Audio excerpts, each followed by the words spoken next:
The wind carried red dust across the barren landscape, swirling it into miniature tornadoes that danced between the weathered rocks and sparse vegetation. In the Arizona Territory of 1873, the land stretched endlessly beneath a merciless sun, its harsh beauty both magnificent and unforgiving.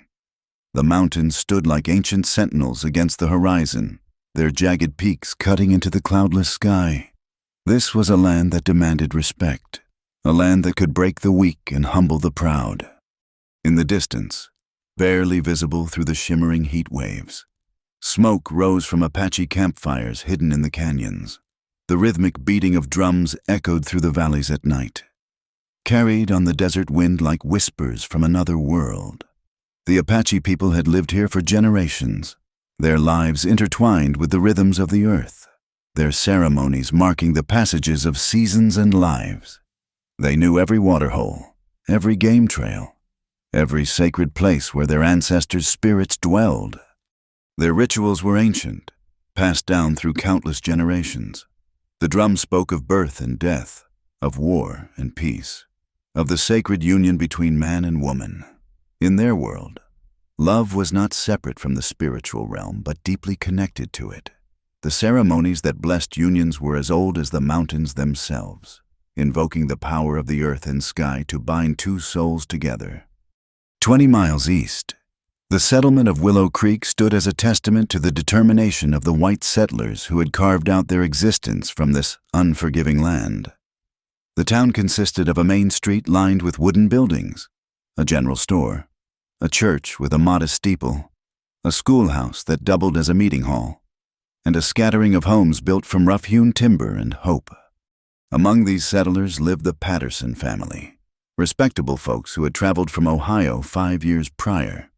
James Patterson ran the general store with an iron fist and a keen eye for profit.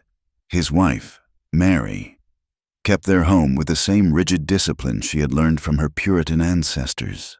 And their daughter, Elizabeth, had just turned 18 that spring. Elizabeth Patterson was everything a proper young lady of the frontier should be, at least on the surface. Her golden hair was always neatly pinned, her dresses modest and clean despite the ever-present dust. She helped her mother with household duties, attended church every Sunday, and spoke only when spoken to in the presence of men. But beneath this carefully maintained facade burned a spirit that refused to be tamed. In the evenings, when her chores were done and her parents believed her to be reading the Bible in her room, Elizabeth would stand by her window and gaze out at the vast expanse beyond Willow Creek. The mountains called to her with a voice she couldn't name, promising something more than the narrow life prescribed for her. She would watch the sunset paint the sky in shades of crimson and gold, wondering what lay beyond the boundaries of her small world. The women of Willow Creek lived lives of quiet submission. They were wives and mothers, keepers of virtue and morality in a rough land. Their voices were seldom raised above a whisper in public, their opinions rarely sought or valued. They moved through their days like shadows, maintaining the illusion of civilization in a place where civilization was merely a thin veneer over the raw wilderness. Elizabeth had been raised to believe that a woman's highest calling was to serve. First her father, then her husband. She had been taught that desire was sinful, that curiosity was dangerous, that questioning was the path to ruin.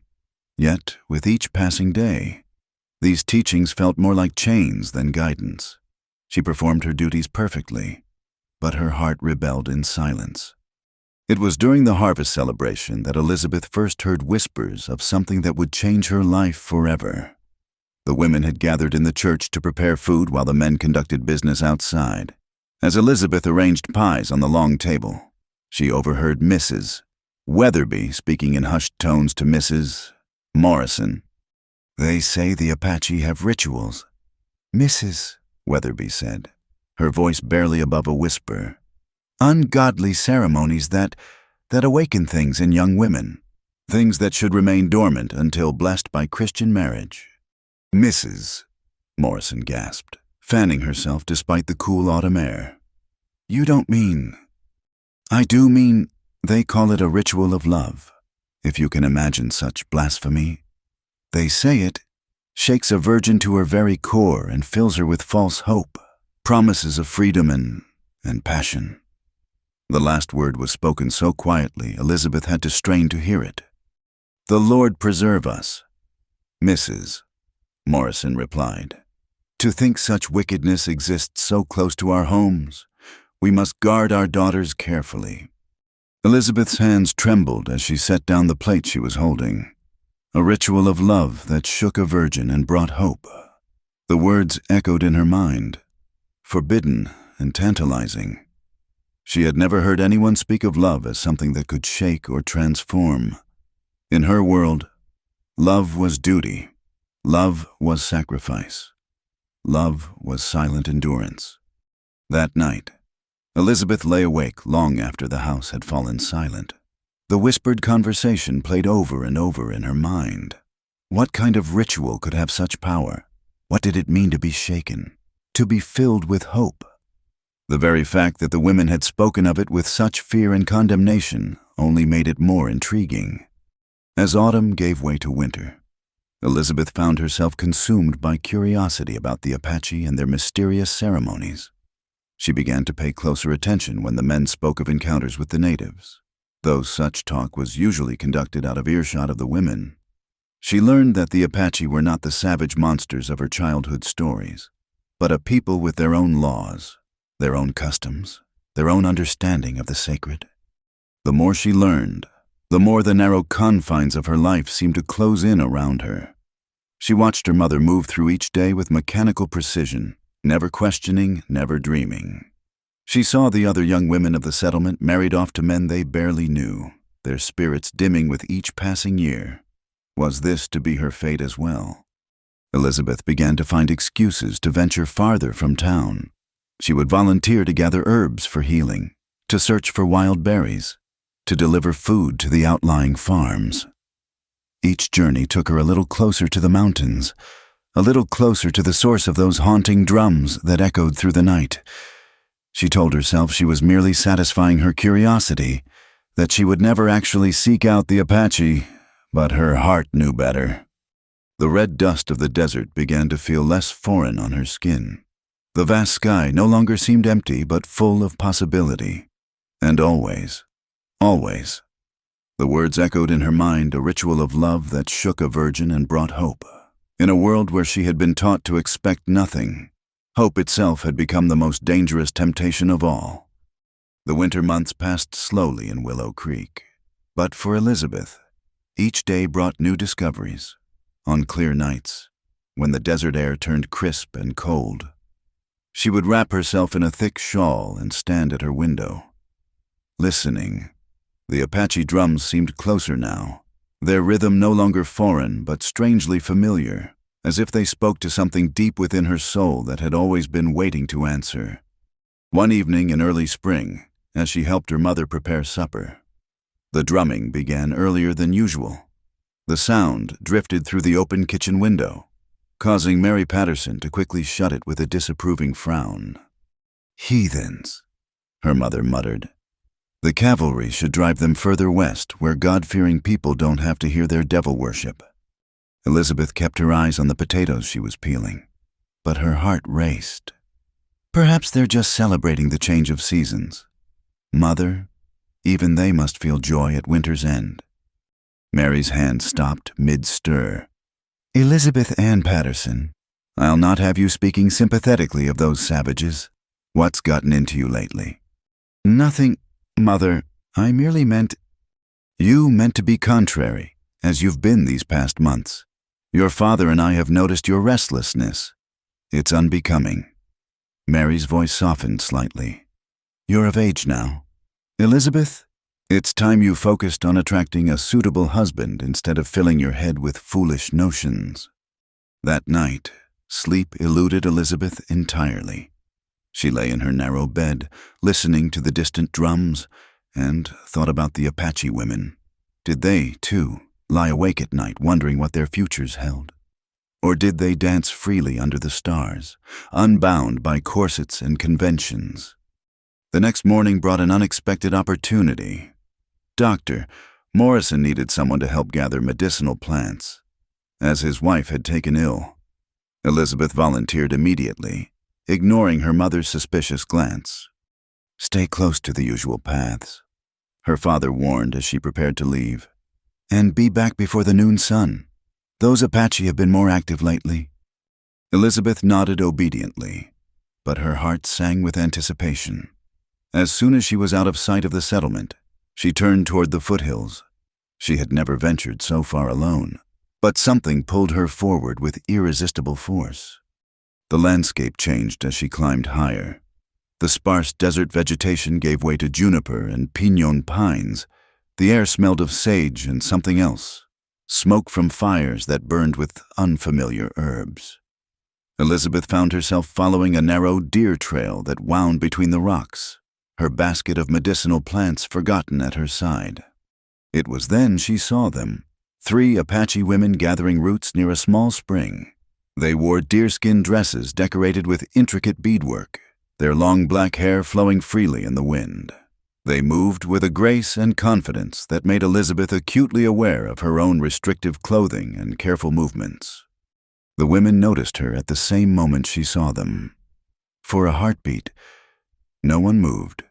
Then the eldest of the 3, a woman perhaps 40 years old with wise eyes and laugh lines around her mouth, raised her hand in greeting. She said something in Apache that Elizabeth couldn't understand, but the tone was gentle, almost amused. Elizabeth's heart pounded as she raised her own hand in response. The younger women whispered to each other, and she caught the hint of suppressed laughter. Not mockery, she realized, but the same kind of giggling she and her few friends had done when encountering something unexpected and delightful. The elder woman gestured to the spring, then to Elizabeth, clearly offering to share the water. Elizabeth approached slowly, aware that she was crossing more than just physical distance. As she knelt by the spring and cupped the cold water in her hands, she felt the weight of their curious gazes. One of the younger women pointed to Elizabeth's tightly corseted waist and said something that made the others nod knowingly. The elder woman made a motion with her hands, as if breaking something apart, then gestured to herself and the others, breathing deeply to show their unrestrained movement. Elizabeth found herself laughing, a real laugh, not the polite titter expected of young ladies. She nodded, placing her hands on her confined waist, then pointing to them with obvious envy. The women laughed too, and in that moment, a bridge was built from nothing more than shared feminine understanding. They sat together for a time, communicating through gestures and expressions. Elizabeth learned that the elder woman had 3 children, that one of the younger women was newly married, that they came to this spring regularly for specific plants that grew nowhere else. In turn, she tried to explain her own life, though she found herself embarrassed by how small and confined it seemed in comparison. As the sun climbed higher, Elizabeth knew she had to leave. The women seemed to understand. As she stood to go, the elder woman reached into her pouch and pulled out a small object, a piece of turquoise wrapped in leather cord. She pressed it into Elizabeth's hand, closing the girl's fingers around it firmly. Elizabeth tried to refuse, having nothing to give in return, but the woman shook her head and spoke a single word that needed no translation: gift. The journey back to Willow Creek passed in a blur. Elizabeth's mind reeled with what she had experienced. The Apache women were nothing like the stories she had been told. They were strong, free, alive in a way that the women of her settlement were not. They laughed without covering their mouths, moved without restriction, looked men in the eyes as equals. That evening, as her family said grace over supper, Elizabeth felt the weight of the turquoise in her pocket like a burning coal. She had hidden it there, knowing her parents would demand an explanation she couldn't give. Throughout the meal, her father spoke of plans to bring in more settlers, to push the Indian threat further back, to civilize this wild land. Each word felt like a stone in Elizabeth's stomach. Later, alone in her room, she held the turquoise up to the candlelight. It gleamed like a piece of captured sky, a tangible reminder that another world existed just beyond the boundaries of her own. The drums began again, and now they seemed to call her name. Days turned to weeks, and Elizabeth found herself growing bolder. She memorized the patrol schedules of the settlement's men, learned which excuses worked best for extended absences, discovered which paths led to Apache territory without crossing the main trails. She told herself she was simply expanding her knowledge of medicinal plants, but her basket often returned as empty as her explanations were thin. The settlement began to buzz with increased tension. Reports came of Apache raids on supply wagons, though Elizabeth noticed these raids only targeted shipments of weapons and whiskey, leaving food and other goods untouched. The men spoke of retaliation, of sending for more cavalry, of the need to protect their women and children from the savage threat. But Elizabeth had seen the truth with her own eyes. She had watched Apache children playing by the stream, their laughter as innocent as any white child's. She had observed their ceremonies from afar, not the violent rituals of her people's imagination, but celebrations of life, of seasons, of connections to the land that ran deeper than any property deed. The dichotomy tore at her. By day, she played the obedient daughter, helping in her father's store, smiling demurely at the young men who increasingly sought her attention. By night, she stood at her window and felt her spirit strain against its bonds like a caged bird desperate for flight. The turning point came during a church service in late spring. Reverend Blackwood, his face red with righteous fury, delivered a sermon about the dangers of temptation, of how the devil used the godless practices of heathens to corrupt innocent souls. He spoke of young women led astray, of the need for constant vigilance against the shameful stirrings that the Apache rituals were said to invoke. They practice ceremonies that awaken the basest nature in our women, he thundered. Rituals that promise false freedom, that shake the very foundations of Christian virtue. We must guard our daughters, our wives, our sisters from such corruption. Elizabeth felt every eye in the congregation upon her, though she kept her gaze fixed on her folded hands. The turquoise seemed to pulse in her hidden pocket, a secret rebellion against everything being preached. She thought of the Apache women's free laughter, their unbound hair, their easy grace, and wondered which life was truly the corruption. That night, as the settlement slept, Elizabeth made a decision that would change everything. She could no longer live split between two worlds, her soul divided against itself. The drums called, and this time she would answer. Whatever this ritual of love was that shook a virgin and brought hope, she needed to know. She needed to understand what freedom felt like, even if only for a moment. The moon was new, leaving the desert cloaked in darkness. Elizabeth, dressed in her darkest clothing, left a note claiming she had gone to tend to a sick friend at a distant farm, and slipped out into the night. As she walked toward the mountains, toward the drums, toward a destiny she couldn't yet imagine, she felt the first stirrings of the woman she was meant to become. The morning sun painted the canyon walls in shades of gold and crimson as Elizabeth made her way along the creek bed. She had risen before dawn, telling her mother she needed to gather wild herbs while the dew still clung to their leaves, a truth that masked a deeper purpose. Her basket hung loosely at her side, a few sprigs of sage and feverfew providing evidence of her stated mission. The stream whispered over smooth stones, its voice mixing with the songs of canyon wrens and the rustle of cottonwood leaves. Elizabeth had discovered this particular spot weeks ago, a place where the water pooled clear and deep before tumbling over worn rocks. It was far from the usual paths, hidden by a bend in the canyon that kept it secret from casual travelers. She knelt by the water's edge, cupping the cool liquid in her palms and drinking deeply.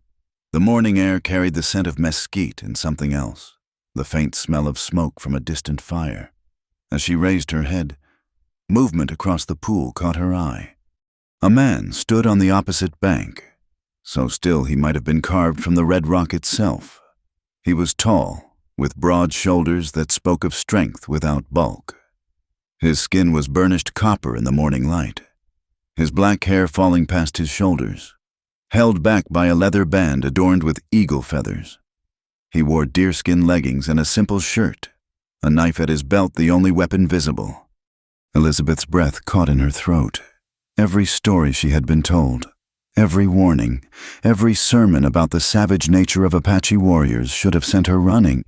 Instead, she found herself frozen not by fear but by something else entirely. The man's eyes, dark as obsidian, held hers with a gaze that was neither threatening nor predatory, but simply curious. For long moments, they regarded each other across the water. Elizabeth became acutely aware of how she must appear, a white woman alone in Apache territory, her pale skin and golden hair marking her as clearly as a flag. Her hand instinctively moved to her throat, where the collar of her dress suddenly felt too tight. The warrior moved first, but only to crouch by the water's edge, mirroring her position. He cupped water in his hands as she had done, drinking without taking his eyes from hers. When he finished, he spoke a single word in Apache, his voice deep and measured. Though she didn't understand the language, the tone was clear, a greeting, nothing more. "Hello?" Elizabeth whispered back, her voice barely audible over the stream's murmur. A ghost of a smile touched the corner of his mouth. He gestured to himself and spoke again, slower this time. "Nietzsche," he said, then repeated it, touching his chest. His name. Elizabeth understood and felt a flutter of something like joy at this small communication. She pointed to herself. "Elizabeth." "Elizabeth," he repeated carefully, the unfamiliar syllables shaped by an accent that made her name sound like music she'd never heard before. The sun climbed higher, sending shafts of light through the canyon. They should both leave. Elizabeth knew. This chance encounter was dangerous for them both. Yet neither moved. Instead, Nietzsche picked up a smooth stone and tossed it into the pool, creating ripples that caught the light. Elizabeth found another stone and did the same, their ripples meeting and merging in the middle. It became a game of sorts, this silent communication through gestures and expressions. He showed her how to skip stones properly, demonstrating with a flick of his wrist that sent a flat rock dancing across the surface 5 times. She laughed when her attempts plopped straight into the water and was rewarded with another of those almost smiles. When Nietzsche stood to leave, Elizabeth felt an unexpected pang of loss, but he held up his hand, fingers spread, then pointed to the sun and made a circular motion. Tomorrow. He would return tomorrow. Elizabeth nodded, perhaps too eagerly, and watched as he disappeared into the canyon shadows as silently as he had appeared. She sat by the pool for a long time after, her mind struggling to process what had just happened. She had met an Apache warrior alone, had exchanged names with him, had played like children by the water. Everything she had been taught told her this was wrong, dangerous, forbidden. Yet she had never felt more alive. The next morning found her at the pool again, her heart racing as she pretended to gather herbs. Nietzsche appeared as the sun touched the canyon rim, moving with the fluid grace of one who belonged to this land in ways the settlers never could. This time, he brought something, a small pouch which he tossed across the water to her. Inside, Elizabeth found dried berries unlike any she had seen, sweet and tart on her tongue. She had brought something too, a small loaf of bread wrapped in cloth, still warm from her mother's oven. She showed him how to tear it, to eat it with the fresh butter she had hidden in a small jar. His expression when he tasted it made her laugh out loud. Days passed in this manner, their meetings becoming the axis around which Elizabeth's world turned. They began to teach each other words: water, sky, bird, friend. Nietzsche showed her which plants could heal and which could harm, demonstrated how to move silently through the brush, shared the names of constellations his people had watched for countless generations. Elizabeth told him about her life through gestures and the growing vocabulary they shared. She acted out the constraints of her corset, the weight of expectations, the suffocation of endless rules. Nietzsche's expression grew thoughtful as he began to understand the cage that held her as surely as any prison. One morning, he brought her something that made her gasp. A piece of her own embroidery. A handkerchief she had dropped weeks ago during one of her earlier explorations, but it had been transformed. Beside her careful roses and vines, someone had added Apache designs in colored thread, geometric patterns that seemed to dance with her formal stitches. "My sister," Nietzsche explained with the words they now shared. "She say, 2 worlds, 1 cloth." Elizabeth pressed the handkerchief to her heart, tears threatening. 2 worlds, 1 cloth. If only it could be that simple. As spring moved toward summer, their bond deepened beyond mere friendship. Elizabeth found herself watching the way sunlight played across Nietzsche's features, the way his rare smiles transformed his serious face. She caught him looking at her with an intensity that made her breath quicken, though he always maintained a respectful distance. The danger of their meetings weighed on them both. Nietzsche spoke of scouts and soldiers, of tensions rising between his people and hers. Elizabeth told him of the talk in town, the calls for more aggressive action against the Apache threat. They both knew their stolen moments by the pool could not last, yet neither could bear to end them. One day, Nietzsche didn't come. Elizabeth waited until the sun was high, fear growing with each passing moment. When he finally appeared, his face was grave, through words and gestures. He explained that soldiers had been seen near their village, that the elders spoke of moving deeper into the mountains. "I go away," he said, the English words heavy with regret. "My people need—" "I understand," Elizabeth whispered, though her heart was breaking. He looked at her for a long moment, then spoke rapidly in Apache before switching back to their shared vocabulary. "You come back after soldiers go." "Yes," she said without hesitation. "I'll come back." Nietzsche reached across the water then, and Elizabeth met him halfway, their fingers touching briefly over the flowing stream. It was the first time they had touched, and the contact sent lightning through her entire being. In that moment, she understood what the women had whispered about, the power that could shake a person to their very core. When he was gone, Elizabeth pressed her hand to her chest. Feeling the rapid beat of her heart, she thought of the ritual the women had spoken of with such fear, the ceremony that promised to awaken and transform. Looking at the pool where Nietzsche's reflection had been, she realized the transformation had already begun. This warrior, with his gentle strength and quiet understanding, had shown her a world beyond the narrow confines of her upbringing. The walk back to town felt like a journey between worlds. With each step, Elizabeth felt the weight of her normal life settling back onto her shoulders like a yoke, but now she knew what lay beyond, had tasted freedom in those moments by the water.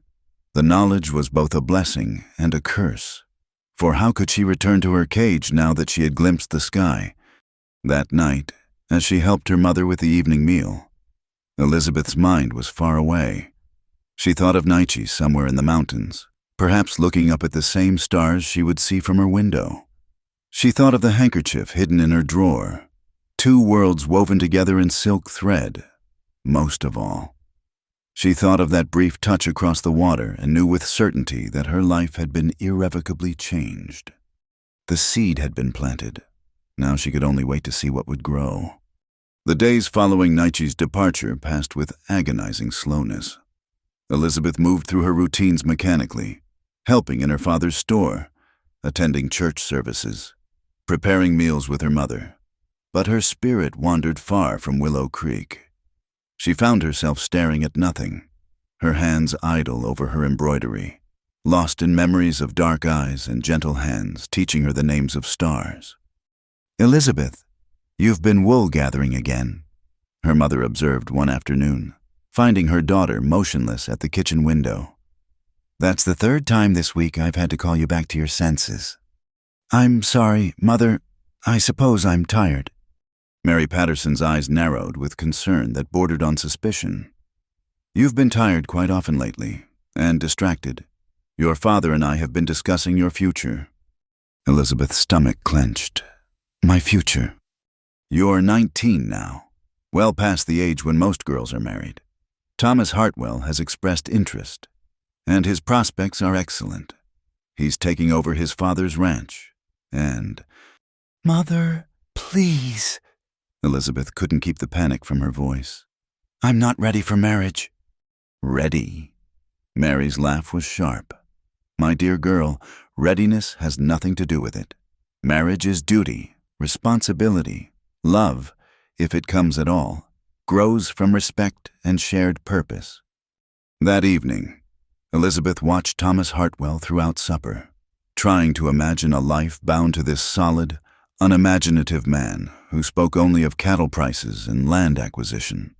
He was handsome enough in a rough way, with sun-weathered features and calloused hands that spoke of hard work, but his eyes held no mystery, no depth, no recognition of the wider world that existed beyond the boundaries of his ranch. Miss Patterson. Thomas addressed her as her mother served apple pie. I wonder if you might accompany me on a walk after church this Sunday with your parents' permission. Of course. Every eye at the table turned to her. Elizabeth felt trapped, pinned like one of the butterflies her young cousin collected. That would be pleasant. Mr. Hartwell, she heard herself say, the words tasting like ash. Her father beamed his approval. Excellent. Nothing like a spring courtship to lead to a summer wedding, I always say. That night, Elizabeth pressed her face into her pillow to muffle her sobs. The walls of her life were closing in, the expectations tightening like a noose. She thought of Nietzsche, of the freedom she had glimpsed in those stolen moments by the stream. The memory of his touch burned like a brand on her skin. Days blended into weeks. Thomas Hartwell became a regular presence at their table, his courtship proceeding with the same methodical precision he applied to breeding cattle. He brought her small gifts, ribbons for her hair, a book of poetry he admitted he hadn't read, flowers picked without thought to their beauty. Elizabeth accepted them all with the hollow smile she had perfected, while inside, her soul withered like the pressed flowers she kept hidden with a handkerchief bearing two worlds in thread. Meanwhile, tensions in the territory escalated. Apache raids on supply lines increased, though Elizabeth noticed they still targeted only military supplies. The army responded with increased patrols, and talk in the town turned ugly. Men gathered in her father's store to discuss the Indian problem, their solutions growing more violent with each passing day. Drive them out, I say, declared Samuel Morrison, the doctor's brother. Every last one of them. This land belongs to civilized folk now. Now, Sam, her father said, though his tone suggested agreement more than disagreement. We must be Christian about this. Perhaps if they could be taught proper ways, settled on reservations where they could learn farming. You can't civilize a savage. Patterson, another man spat. Only good Indian is a... Gentleman, Elizabeth interrupted, entering with a tray of coffee her mother had sent. Please remember there are ladies present. The men fell silent, properly chastened. But Elizabeth had heard enough. That night, she stood at her window and watched clouds obscure the stars Nietzsche had named for her. Somewhere in those mountains, his people were being hunted like animals, branded as savages by men who had never seen the gentleness in a warrior's eyes or the sophisticated beauty of their ceremonies. The breaking point came 3 weeks after Nietzsche's departure. Elizabeth had managed to slip away to their meeting place by the stream, desperately hoping he might have returned. The pool reflected the afternoon sky, empty of any presence but her own. She sat on the bank where they had shared bread and berries, letting tears flow freely for the first time since that last meeting. It was there Thomas Hartwell found her. Elizabeth, his voice shattered her solitude like a rock through glass. What in God's name are you doing out here alone? She sprang to her feet, wiping hastily at her tears. Mr.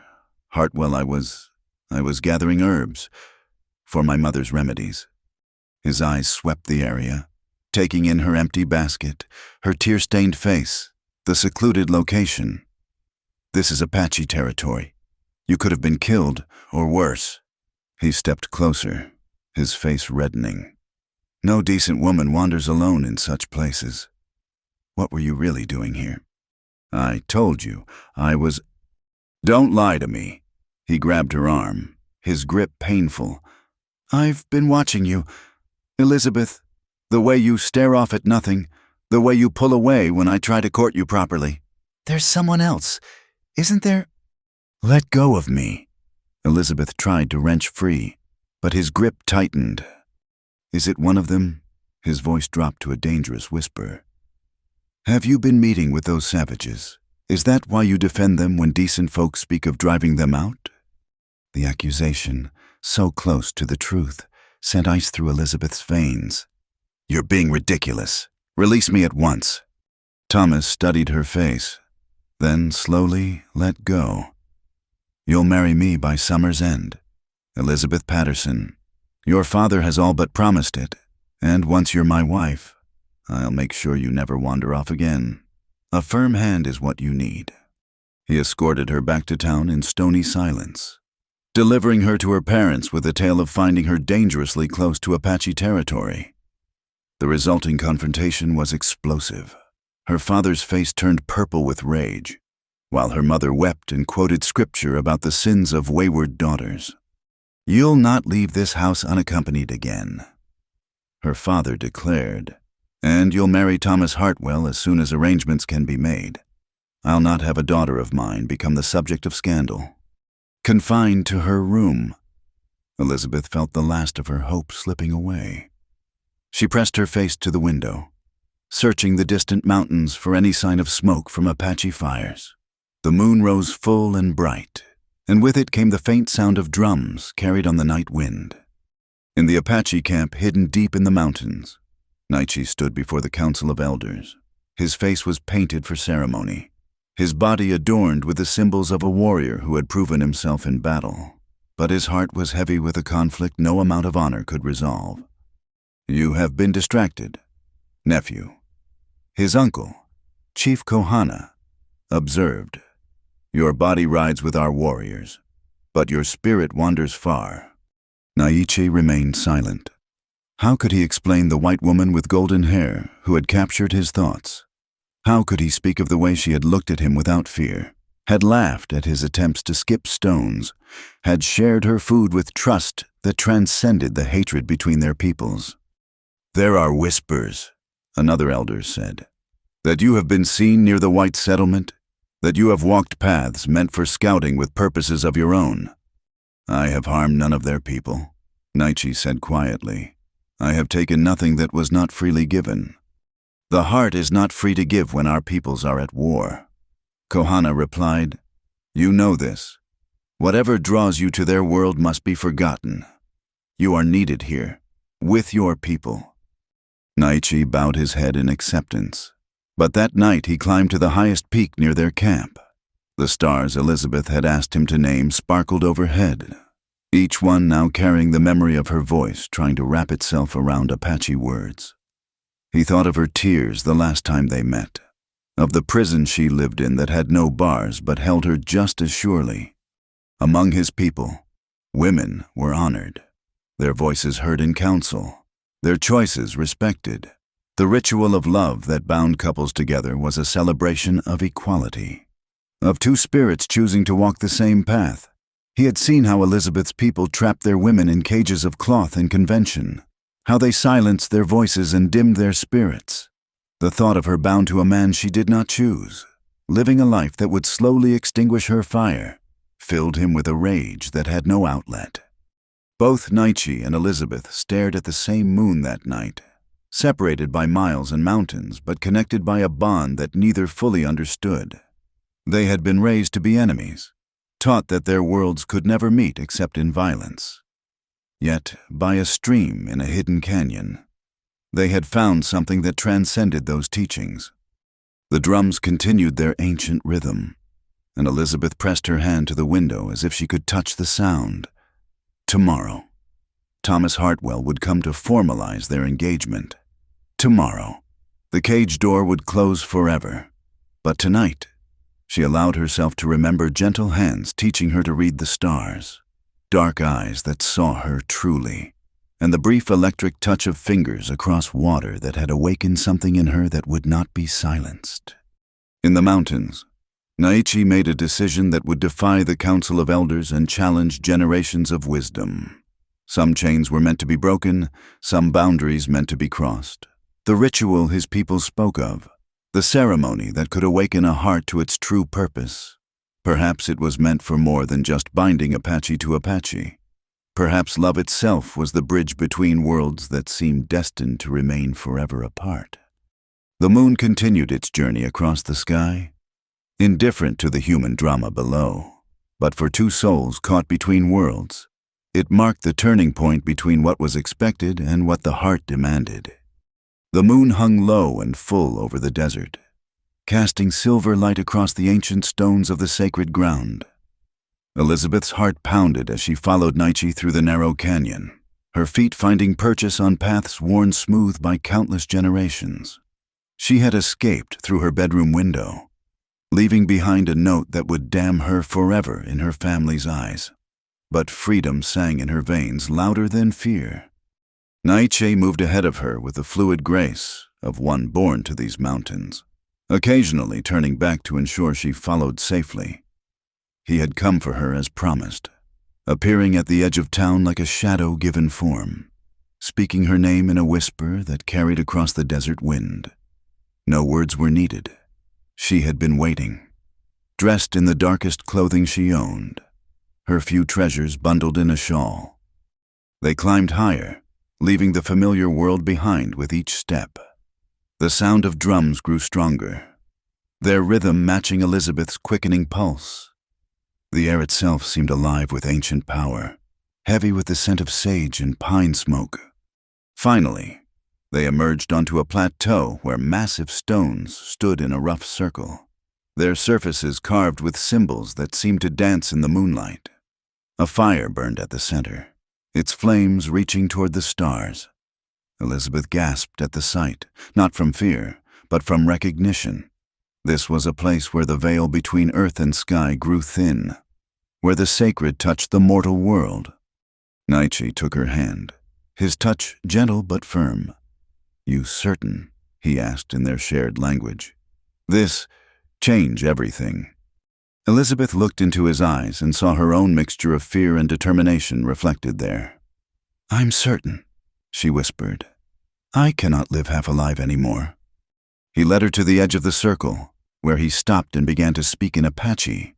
His voice rose and fell with ceremonial cadence, and though Elizabeth didn't understand the words, she felt their power. He was speaking to the spirits of the place, asking permission, making introductions. From the shadows beyond the firelight, 3 figures emerged. Elizabeth recognized the eldest, the woman who had given her the turquoise by the spring. The other 2 were men, one ancient with a face carved by time and weather, the other middle-aged with the bearing of a chief. They studied Elizabeth with eyes that seemed to see through to her very soul. The old woman approached, circling Elizabeth slowly, her hands moving in patterns that left trails of smoke from a bundle of burning herbs. The scent was sweet and sharp, clearing Elizabeth's mind while making her slightly dizzy. The woman spoke in Apache, her voice rising and falling like water over stone. Naichi translated softly. "She says you carry 2 worlds in your heart. This ceremony, it will not choose one world over other. It will make you bridge." "A bridge," Elizabeth repeated, understanding flooding through her. "Yes." The ancient man stepped forward then, his voice cracked but carrying undeniable authority. He spoke at length, gesturing to the stones, the fire, the stars above. Naichi's translation came in fragments. "Love is sacred force, older than peoples, older than hatred. When 2 souls recognize each other across divide, ancestors wake. Ceremony brings truth forward, strips away fear." The chief added his own words, his tone more cautious but not unkind. Elizabeth caught her own name within the Apache phrases, and Naichi's expression grew solemn as he translated. He says you brave or foolish to come here. But courage and foolishness sometimes same thing. If you enter circle, you must trust completely. Let go all you were taught. Become empty vessel for truth to fill." Elizabeth nodded, her hands trembling not with fear but with anticipation. The old woman took her hands. Studying the palms in the firelight, she traced the lines with one weathered finger, speaking softly. Nietzsche didn't translate this time, but Elizabeth saw tears gather in his eyes. The drumming intensified, joined by rattles and a flute that seemed to pull at something deep in Elizabeth's chest. The woman led her to a blanket spread near the fire, gesturing for her to sit. Nietzsche sat across from her, the flames between them painting his face in light and shadow. The ceremony began in earnest then. The old woman moved around them, her voice rising in chant, while the men added their own harmonies. Elizabeth was instructed through gestures to breathe deeply, to match her breath to Nietzsche's, to focus on the fire until the individual flames became one dancing light. Time lost meaning. The chanting wove through Elizabeth's consciousness, ancient words that her mind couldn't grasp, but her heart somehow understood. She felt the boundaries of herself growing thin, expanding beyond her physical form. The rigid structures of her upbringing, the rules, the fears, the limitations, began to dissolve like salt in water. The woman brought forth items: a shell filled with water, a feather, a stone, a coal from the fire. Each element was presented to the four directions, then to Elizabeth and Nietzsche in turn. They were instructed to hold each item, to feel its essence, to understand their connection to the fundamental forces of creation. When Elizabeth held the glowing coal, she expected pain, but felt only warmth that spread from her palm through her entire being. The fear that had lived in her chest for so long transformed into something else. Not recklessness, but a calm acceptance of her own power. The ceremony shifted then. Nietzsche rose and extended his hand to Elizabeth. When she took it and stood, the world swayed slightly, but his steady presence anchored her. They were led in a dance around the fire, their steps matching the drum's rhythm. At first, Elizabeth felt clumsy, her body still constrained by invisible corsets and conventions, but gradually, she found the rhythm living in her bones, as if her body remembered dances her mind had never learned. They danced as equals, neither leading nor following, but moving together in perfect synchronization. The fire, the stones, the stars above all seemed to dance with them. Elizabeth felt the last walls within her crumbling, revealing not emptiness, but a fullness she had never imagined possible. The old woman's voice rose to a crescendo, and suddenly the dancing stopped. Elizabeth and Nietzsche stood facing each other across the fire, both breathing hard, both transformed by what had passed between them. The woman spoke final words, her hands moving in blessing, and the formal ceremony concluded.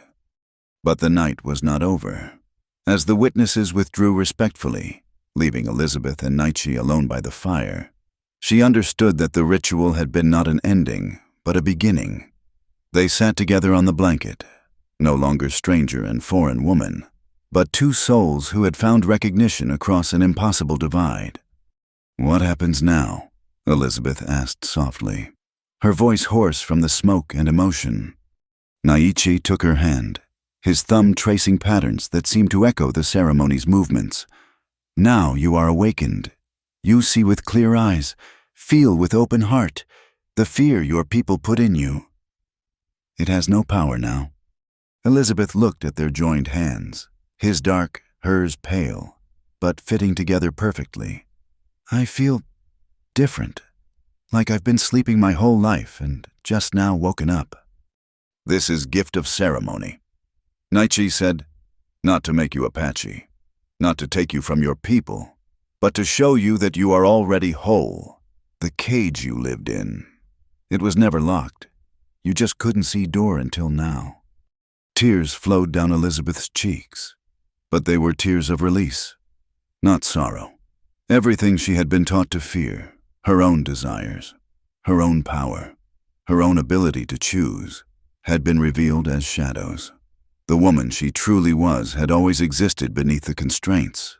The ceremony had simply brought her to the surface. They sat in silence as the fire burned low, watching the stars wheel overhead. Elizabeth felt the presence of the ancient stones around them, witnesses to countless ceremonies across endless years. How many others had sat where they sat, finding transformation in this sacred space? "Your people will not understand," Nietzsche said eventually. "They will say you are ruined, lost." "I know." Elizabeth's voice held no regret. "But I was lost before, living as they wanted me to live, marrying who they chose, speaking only when permitted. That was the true ruin.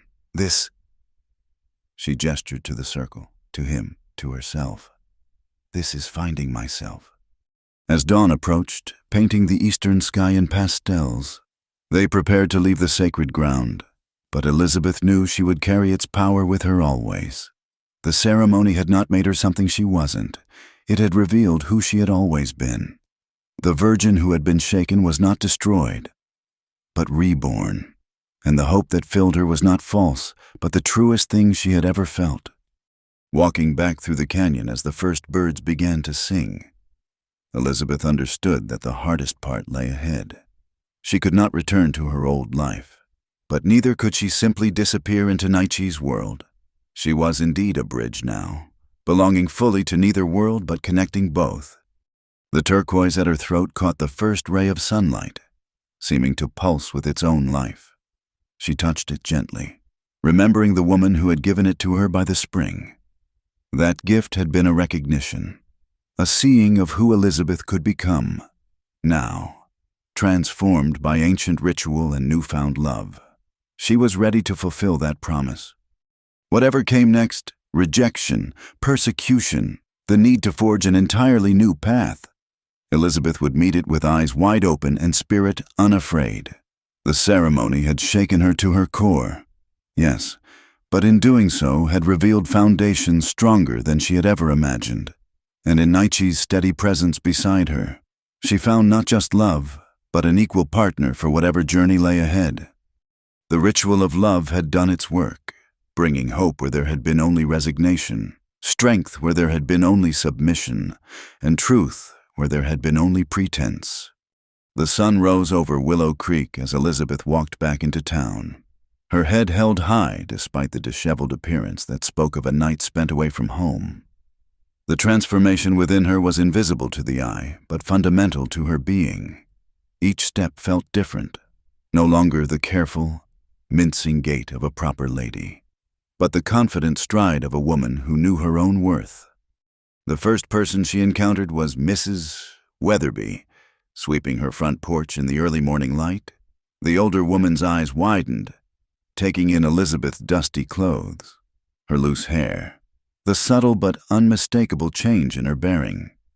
"Elizabeth Patterson, where on earth have you been? Your parents are beside themselves with worry." "Good morning, Mrs. Weatherby," Elizabeth replied, her voice calm and clear. The urge to duck her head, to stammer excuses, had vanished like morning mist. "I trust you slept well."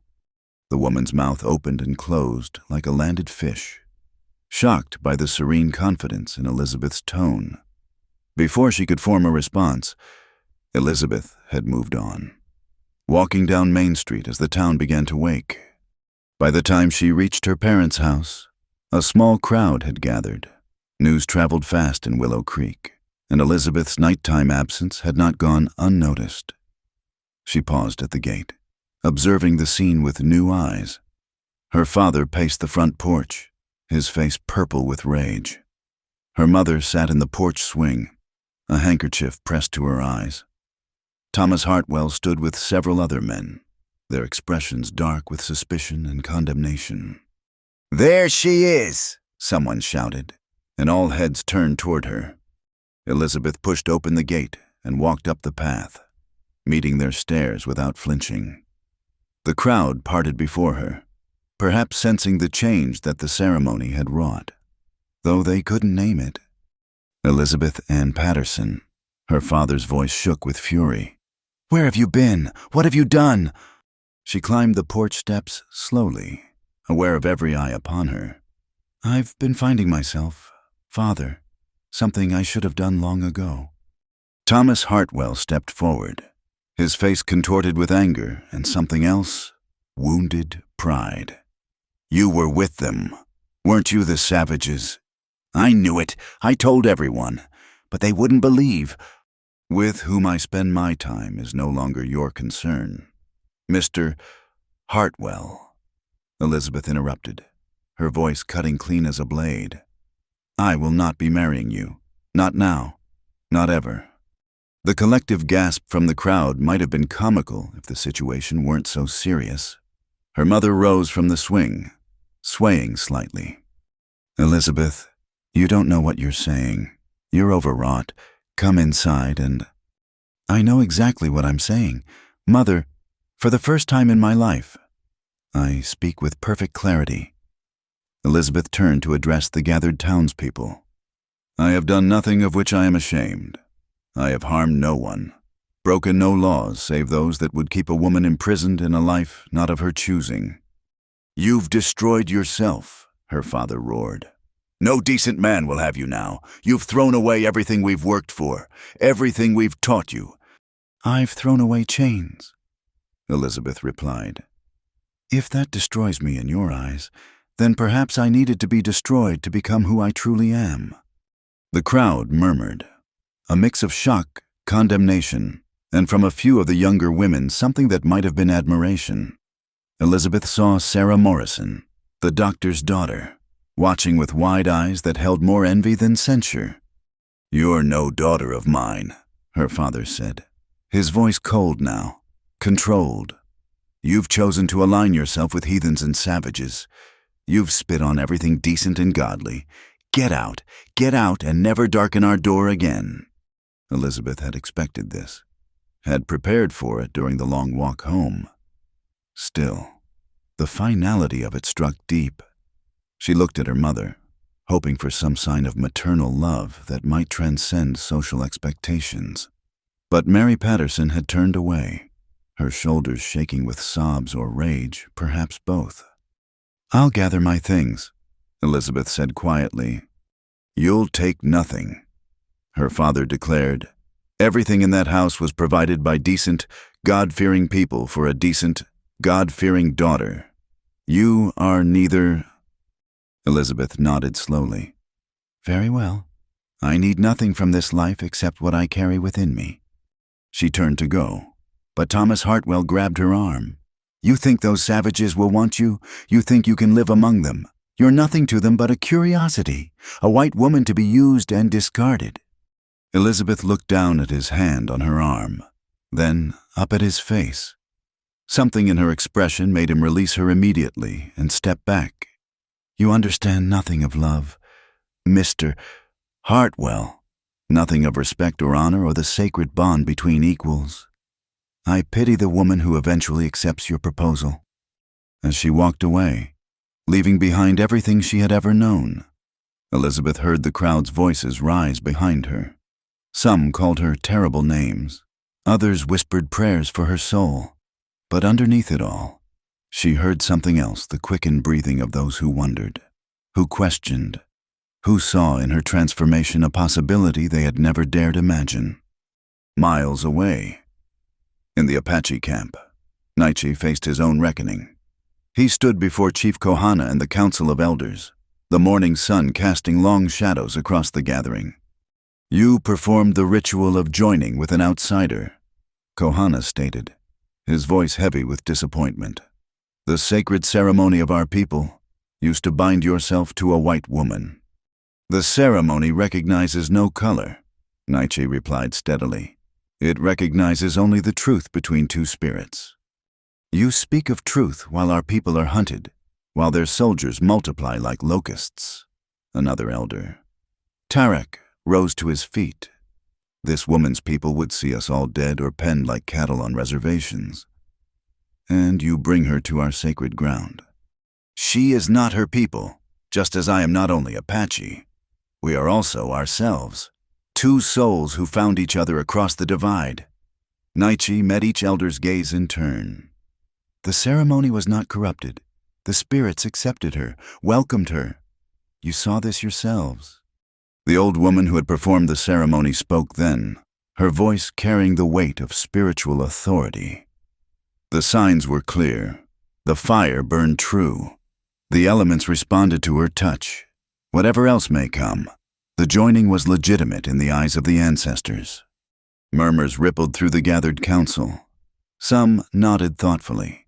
Others frowned in disapproval. Chief Kohana raised his hand for silence.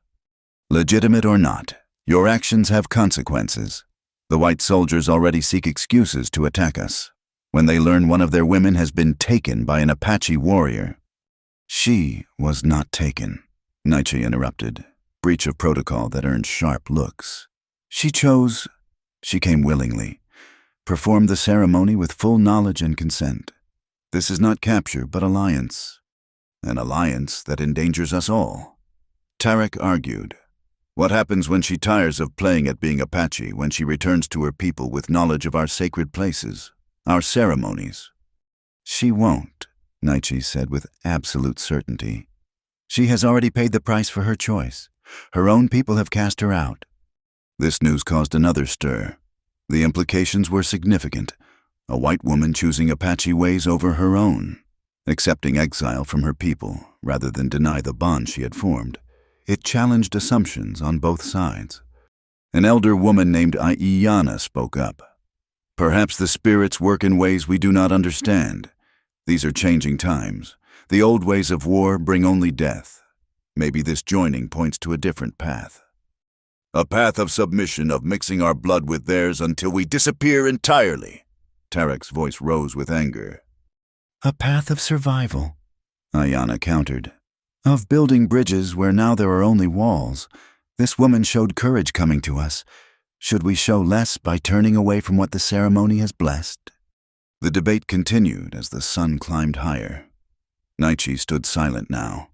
Having said his piece, his fate, and Elizabeth's, rested in the hands of the council. But regardless of their decision, he knew the transformation was complete. The ceremony had awakened not just Elizabeth, but something in himself, a vision of possibility beyond the cycles of raid and retaliation that had defined both their peoples for so long. By the time Elizabeth reached the hidden canyon where she had first met Naichi, exhaustion weighed on her limbs but not her spirit. She sat by the familiar pool, watching the water flow endlessly over ancient stones. She had no possessions, no home, no clear path forward. By all measures of her former world, she was ruined, lost, destroyed. Yet she had never felt more alive, more truly herself. The ceremony had stripped away illusions, but revealed strength. She touched the turquoise at her throat, the one thing from her old life she still carried, and smiled. It had been a sign all along, a promise of the transformation to come. As the day wore on, Elizabeth neither despaired nor made plans. She simply existed in the moment, feeling the sun on her skin, listening to the sound of water and wind. She had crossed from one world to another, but the crossing had revealed that the divisions had always been artificial. There was only one world, one sky, one human heart capable of love that transcended all boundaries. When Naichi appeared at sunset, moving down the canyon wall with swift sureness, Elizabeth rose to meet him. His face was grave, and she read in it the difficulty of his own confrontation with authority. The council is divided, he said without preamble. Some say I have betrayed our people. Others say I may have found a new way forward. They will decide by morning whether we can remain. And if they say no, Naichi took her hands in his. Then we forge our own path. Neither Apache nor white, but something new. Something that belongs only to us. Elizabeth squeezed his hands, drawing strength from his touch. I have already lost one world today. I can survive losing another, as long as I don't lose you. They stood together as darkness fell. Two people transformed by ancient ritual and modern courage. The path ahead was uncertain, fraught with danger from both their peoples. But the ceremony had done its work. They had been shaken from complacency, awakened to truth, filled with hope that love could indeed bridge any divide.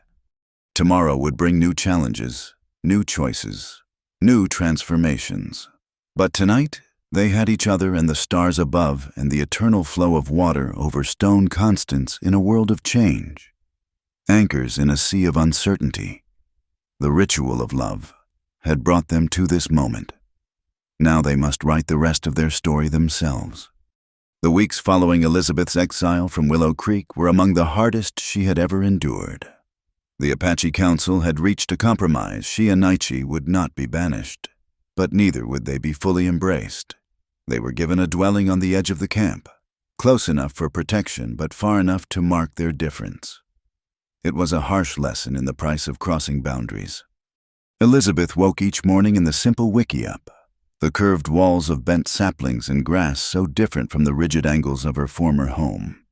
She had traded corsets for soft deerskin, elaborate hairstyles for simple braids, china plates for woven baskets.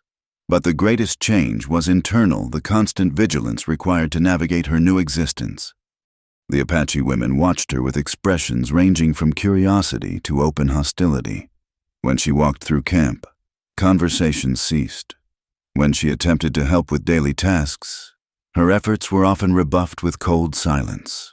Only the old woman who had performed the ceremony, whose name she learned was Nantan, showed her any kindness. "You must be patient," Nantan told her one morning as they gathered roots together. "Change is frightening. You represent something new, and the new is always feared before it is understood." "How long must I wait?" Elizabeth asked, her hands raw from unaccustomed work, her spirit bruised from constant rejection. "As long as it takes." Nantan replied simply, "The river does not ask the stone how long it must flow before wearing it smooth." In Willow Creek, the scandal of Elizabeth Patterson's fall from grace remained the primary topic of conversation. Her name was spoken in whispers, her story twisted and embellished with each telling. She had been kidnapped by savages. She had been bewitched by heathen magic. She had gone mad from reading too many books. Each version was more lurid than the last, none approaching the simple truth that she had chosen love over convention. Thomas Hartwell had quickly redirected his affections to the youngest Henderson daughter, declaring loudly to anyone who would listen that he had suspected Elizabeth's corrupt nature all along. But others in town were not so quick to move on. Sarah Morrison found herself thinking often of the transformation she had witnessed in Elizabeth, the fearless way she had faced down the entire town. Late at night, Sarah would stand at her own window, wondering if she too might find such courage. The Patterson family had removed every trace of Elizabeth from their home. Her room stood empty. Her name was never spoken, her very existence denied. But Mary Patterson sometimes paused in her daily tasks, her hand going unconsciously to her heart when she heard laughter that sounded like her daughter's, saw a flash of golden hair in the street. The seed of doubt had been planted was the cage she had helped build around Elizabeth, the same one that confined her. For Naichi, the situation was equally complex. His fellow warriors treated him with a mixture of respect for his proven courage and suspicion for his choice of companion. He found himself defending Elizabeth constantly, not with words but with actions, hunting twice as hard to provide for the camp, taking the most dangerous scouting missions, proving over and over that his loyalty to his people remained strong despite his personal choices. One evening, as autumn painted the mountains in shades of fire, a crisis arose that would test everyone's assumptions. A young Apache boy named Kuruk had been gathering pine nuts when he fell from a cliff, badly breaking his leg. The bone had pierced the skin, and the Apache healers shook their heads gravely. Such wounds often led to the corruption of the blood and death. Elizabeth had been passing nearby when she heard the commotion. Without thinking, she pushed through the crowd to where the boy lay moaning. His mother, Ayita, looked up with tear-filled eyes that turned hard when she saw who had approached. "Stay away from my son, white woman," she hissed. But Elizabeth's attention was fixed on the wound. In her former life, she had often assisted Doc Morrison, one of the few activities her parents had permitted as suitable for a lady. She had seen him set similar breaks, had learned the importance of cleanliness and proper alignment.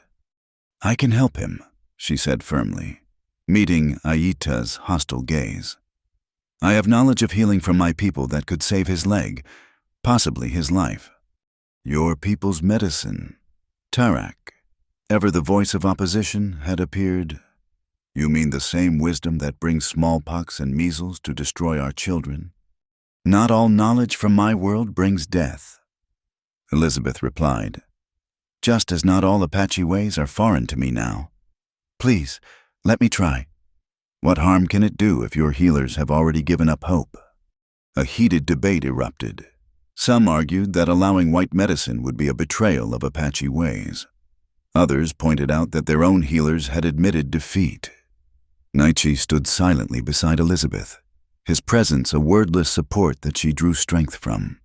Finally, Nantan spoke with the authority of her years. "The ceremony that joined these two was about bridging worlds. Perhaps this is why the spirits brought them together, so that the best of both peoples might be shared. Let her try." With trembling hands but steady determination, Elizabeth set to work. She called for boiling water, clean cloth, straight sticks for splinting. She cleaned the wound with meticulous care, aligned the broken bones with techniques Doc Morrison had taught her, and created a splint that would hold everything in place. Throughout it all, she spoke softly to Karuk in the Apache words she had learned, telling him of his bravery, promising that he would run again. The work took hours. The entire camp seemed to hold its breath as Elizabeth labored, her white hands now stained with blood and herbs, her face set in concentration. When she finally sat back, exhausted, Karuk had fallen into a peaceful sleep, his leg properly set and bound. "Now we wait," she said simply. The vigil lasted 3 days. Elizabeth barely left Karuk's side, monitoring his fever, changing his bandages, applying both the poultices the Apache healers suggested and the techniques she had learned from Doc Morrison. Naiche brought her food and water, and slowly, other members of the tribe began to assist a cup of tea from one woman, a warm blanket from another. On the 4th morning, Karuk woke clear-eyed and hungry. When Elizabeth carefully examined his leg, she found no signs of blood poisoning. The bones were holding in proper alignment. He would heal.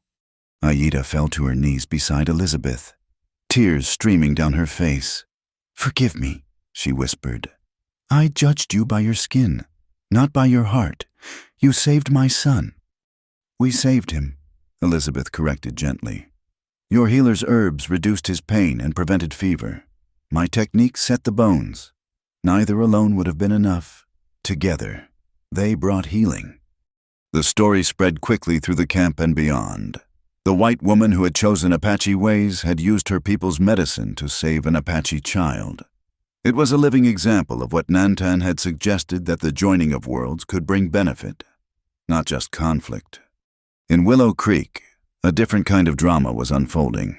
The army had dispatched a unit to investigate reports of a white woman being held captive by the Apache. Captain Marcus Brennan, a man hardened by years of frontier warfare, arrived with orders to retrieve Elizabeth Patterson by any means necessary. "She's not a captive," James Patterson found himself saying, the words bitter in his mouth. "She went willingly. She chose them over us." "No white woman chooses savages over civilization unless she's been corrupted by their heathen ways," Brennan declared. "It's our duty to bring her back. Willing or not, she can be rehabilitated, taught again the proper way to live." The irony was not lost on some in the town. They were preparing to rescue a woman who had made it abundantly clear she did not wish to be saved. But the machinery of prejudice and assumption had been set in motion, and few dared speak against it. Back in the Apache camp, Elizabeth's act of healing had shifted something fundamental. Women who had previously ignored her began to include her in their daily tasks. Children who had run from her now approached with shy curiosity. She was still other, but no longer enemy. One evening, as she and Naichi sat by their fire, Elizabeth reflected on the journey that had brought her here. "I lost one family," she said quietly, "but perhaps I'm finding another." "Family is not just blood," Naichi replied, taking her hand. "It is choice, commitment, shared purpose. The ceremony began something. Your healing of Karuk continued it. In time, you will be woven fully into the fabric of our people." "And you," she asked, "you've paid a price too for choosing me. Your position among the warriors, the suspicion of the elders." "Worth every cost," he said firmly. "You showed me that boundaries exist to be crossed by those brave enough to see beyond them. Together, we create something new." But even as they found moments of peace and acceptance, storm clouds gathered. Scouts brought word of soldier movements, of a force gathering to strike at the Apache camp. Among the soldiers' stated goals was the recovery of the captive white woman. Elizabeth felt the cruel irony like a physical blow. The world she had rejected now sought to drag her back in the name of salvation. The life she had chosen was threatened by those who claimed to act in her best interest. And caught between these forces were the Apache people who had begun to accept her, who would suffer for the choice she had made. "I should leave," she said to Naichi that night. "If I go, perhaps the soldiers will be satisfied. Your people will be safe." "Our people," he corrected firmly. "And we do not abandon family to save ourselves. Whatever comes, we face together." The next morning, Elizabeth stood before the council once more, but this time, she stood not as a supplicant, but as a member of the tribe who had proven her worth. Karuk walked beside her on a crutch, living proof of what bridged worlds could accomplish. "War comes because of me," she said simply. "Tell me how I can help defend our people." The use of "our" did not go unnoticed. Chief Kohana studied her for a long moment, then nodded slowly. "You have shown that strength comes in many forms. Your healing saved one of our children. Your courage in leaving your old life inspires others to question the boundaries that divide us. Yes, war may come, but it comes not because of you, but because of fear, their fear of change, of a world where Apache and white can choose each other, can learn from each other, can create something new together. Then we will face that fear," Elizabeth said, her voice steady. "And we will show them that love is stronger than their hatred, that understanding can triumph over ignorance." The council murmured approval, and for the first time since the ceremony, Elizabeth felt truly accepted. She was no longer the white woman living among the Apache, but a bridge between worlds, a living testament to the possibility of transformation. As preparations for potential conflict began, Elizabeth worked alongside the other women, preparing medicines, organizing supplies, tending to children. Her hands, once soft from a life of leisure, were now calloused and strong. Her spirit, once caged by convention, now soared free despite the dangers ahead. The ritual of love that had shaken her to her core had indeed brought hope not just to her, but to all who witnessed her transformation. In choosing love over safety, understanding over prejudice, she had become a symbol of what was possible when courage overcame fear. And though the path ahead was treacherous, she walked it with the certainty that comes from finding one's true self and true home, no matter how unlikely the destination. Years passed like seasons over the desert, each one deepening the roots that Elizabeth and Naichi had planted together. The feared military assault had come, but not as expected. Captain Brennan's force had approached the Apache camp only to find Elizabeth standing at the perimeter, clearly unrestrained, tending to a garden of medicinal herbs she had cultivated. Her appearance, healthy, confident, obviously there by choice, had complicated the military's narrative of rescue and salvation. "Miss Patterson," Brennan had called out, his men arrayed behind him. "I've come to take you home." "I am home, Captain," Elizabeth had replied, her voice carrying across the space between them. "And my name is Elizabeth, wife of Naichi." healer of this camp, bridge between peoples. Tell those who sent you that I need no rescue from the life I've chosen." The confrontation had ended not in violence, but in frustrated withdrawal.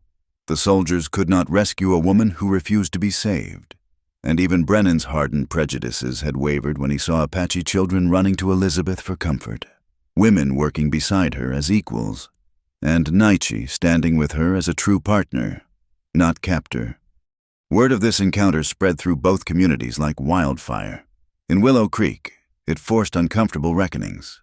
Some doubled down on their condemnation, but others began to question. If Elizabeth Patterson, raised among them, educated in their ways, could find fulfillment and purpose among the Apache, what did that say about the supposed superiority of their civilization? Sarah Morrison was among the first to act on these questions. One day, she appeared at the edge of Apache territory, trembling but determined. Elizabeth met her at the same stream where she had first encountered Nietzsche. "Teach me," Sarah said simply. "Show me how to be brave." It became a trickle, then a stream. Young women from Willow Creek and surrounding settlements began to seek out Elizabeth, drawn by stories of her transformation. She taught them herbal medicine. Yes, but more importantly, she taught them to question, to think, to recognize their own worth beyond the roles prescribed for them. Not all were ready to abandon their old lives as Elizabeth had, but each returned to the white settlements changed, carrying seeds of independence that would bloom in their own time and way. Some demanded education, others insisted on choosing their own husbands. Still others started businesses or took up professions previously reserved for men. The ripple effects of one woman's courage spread far beyond what anyone could have anticipated. The Apache, too, were transformed by Elizabeth's presence. Her successful healing of Karuk had been just the beginning. She established a healing lodge that combined Apache traditional medicine with useful knowledge from white medical practices. Warriors who might have died from infected wounds lived. Children who would have succumbed to illnesses survived. Elders found relief from ailments that had long plagued them. But her influence went beyond medicine. Elizabeth's presence forced the Apache to confront their own assumptions about white people. If one could choose their ways, live among them with respect and love, contribute to their survival and growth, then perhaps the divisions between peoples were not as absolute as they had believed. Nietzsche emerged as a new kind of leader, one who spoke of adaptation without abandonment of identity. "We cannot fight the changing world with weapons alone," he told the council. "We must fight with wisdom, with alliances, with the courage to evolve while keeping our core strong. Elizabeth shows us this is possible. She is fully herself while also being one of us." His words proved prophetic, as government pressure for Apache relocation to reservations intensified. Nietzsche and Elizabeth worked to negotiate better terms. Her ability to read and write in English, to understand white law and bureaucracy, combined with his strategic mind and warrior's courage, made them formidable advocates for their people. They couldn't prevent the eventual move to reservation lands. The tide of history was too strong, but they secured better territories, maintained more autonomy, and ensured that sacred sites remained under Apache control. The ritual grounds where Elizabeth had been transformed were protected, hidden from white maps but preserved for future generations.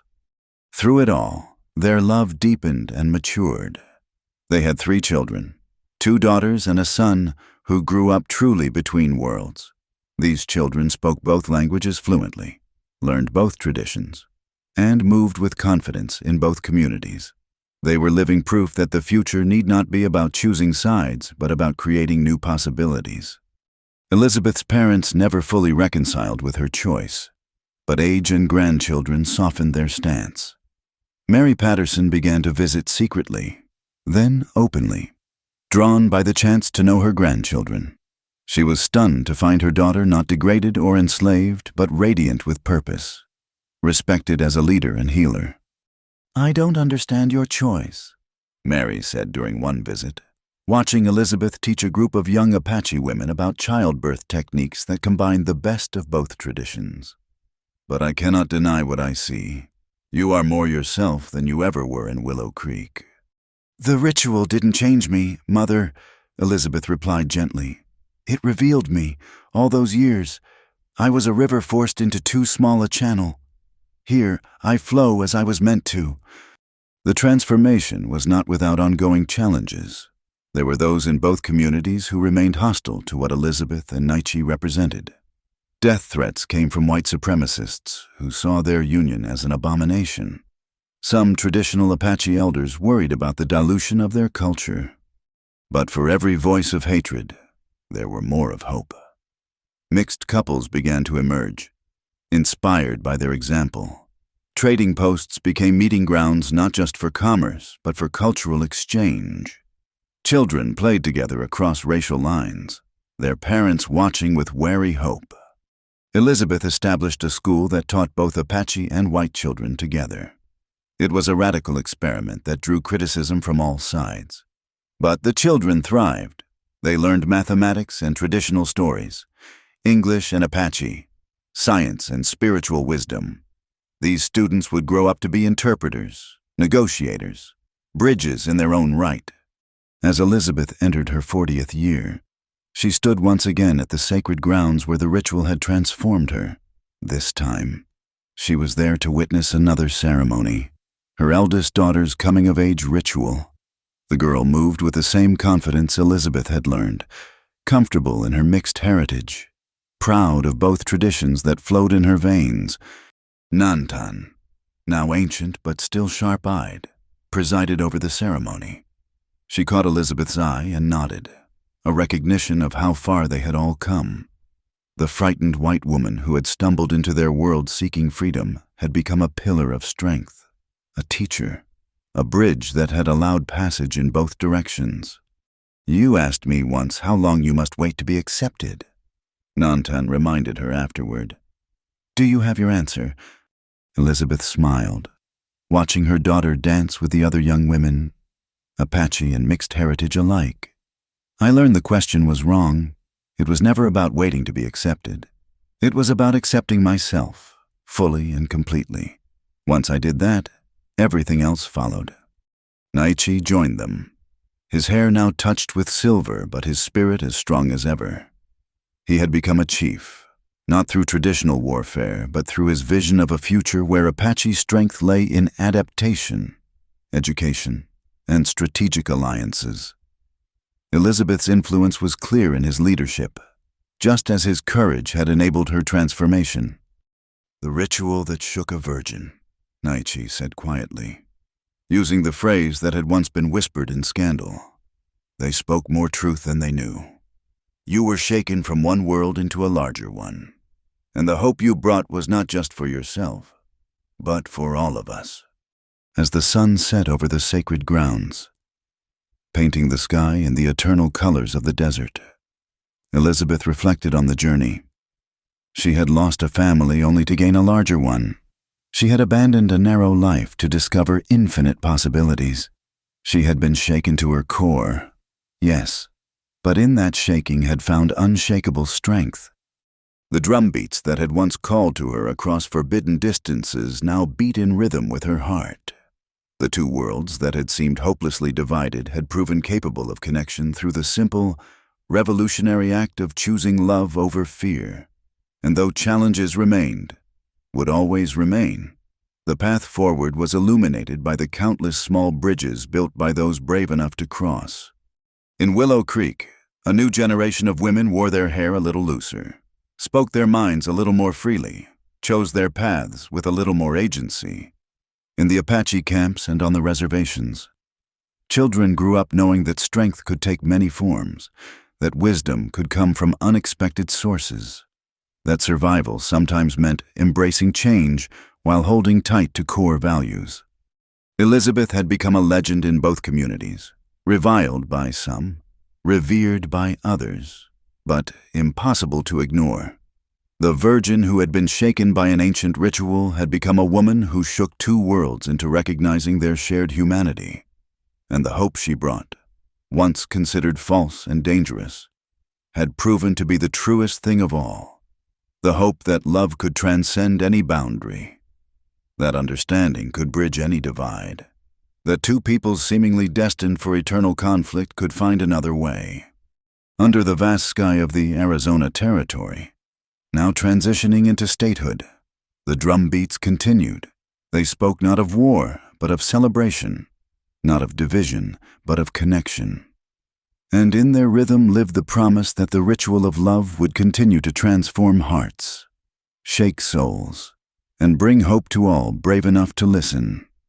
Thank you, dear listeners, for joining me on this powerful journey through the Wild West, where love conquered the impossible boundaries between two worlds. I'm curious, where are you listening to this story from? Please share in the comments below what part of the world you're in. And let's connect across our own distances. Don't forget to subscribe to From Wild West channel and share your thoughts about Elizabeth and Nietzsche's incredible transformation. Did their courage to choose love over convention inspire you? Let me know in the comments.